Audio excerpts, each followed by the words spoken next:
Друзья, хотел бы обратить ваше внимание на интересное оборудование для весны, осени и лета.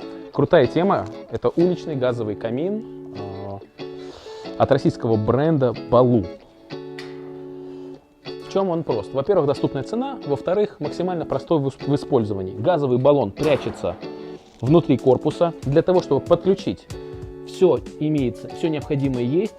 Из управления здесь просто вот такая крутилка, которая дает искру и зажигается, запускается работа и регулируется высота и мощность горения.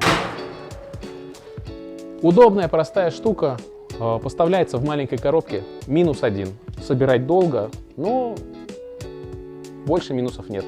Более того, есть инженер по обслуживанию, если вдруг что-то не так, звоните на горячую линию, к вам приезжает специалист, помогает разобраться. Ну, в общем, изучайте.